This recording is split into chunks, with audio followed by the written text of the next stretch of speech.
Subscribe करंतु homemade solutions Odia को आ bell button दबातु latest video सबटर प्रथम देखिया पे। Hello friends, homemade solution Odia रे आपण मानकु स्वागत। आज मु कहबी ग्रीन टी विषय रे। हाँ फ्रेंड, एमिति तो ग्रीन टी विषय रे बहुत कम लोक जानती।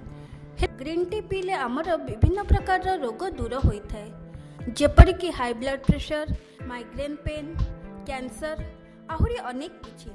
नियमित ग्रीन टी पीले आमर ओजन मध्य कमी थाए। ग्रीन टी आमर इम्यूनिटी सिस्टम को मध्य ठीक रखे। आहुरी भी ग्रीन टी पीवा द्वारा खाद्य मध्य ठीक भावे हजम हुए, आमको एसिडिटी होई न थाए।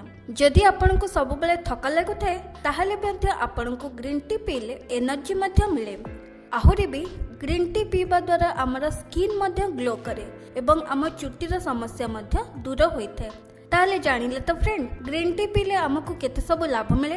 हेले ग्रीन टी पीबार एते सब लाभ विषय रे जानी आपण ग्रीन टी अधिक मात्रा रे जमारू पियंतु नाही। अधिक ग्रीन टी पीले भी आमको बहुत प्रकार क्षति मध्य होइଥାଏ। ताहले चलंतु जानिबा से विषय रे। जदि आपण गोटे दिन रे 4-6 कप ग्रीन टी पीबे ताहले आपणकर मुंड बिंधि थाए, आखि मध्य दरज हुए, आहुरी भी आपनको बांती हबार संभावना थाए।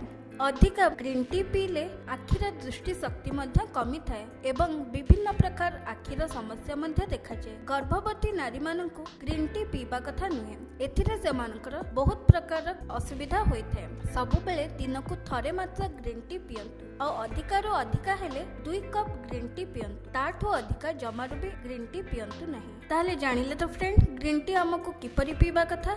मु आशा करे आपण ए विषय रे ध्यान देबे। आपण मोर ए वीडियो रो दर्शक होइथिबारो आपण मानकु बहुत बहुत धन्यवाद। जदि आपनको भी ए वीडियोटी भल लागिछि ताहले लाइक करबा को जमारो भूलिबे नहीं। आउ जदि सब्सक्राइब करि नाहंती ताहले प्लीज सब्सक्राइब करंतु। कोनोसी विषय रे जानिबा को चाहंती तो कमेंट बॉक्स रे टाइप करंतु। मु आपनका कमेंट रो रिप्लाई निश्चय करबे।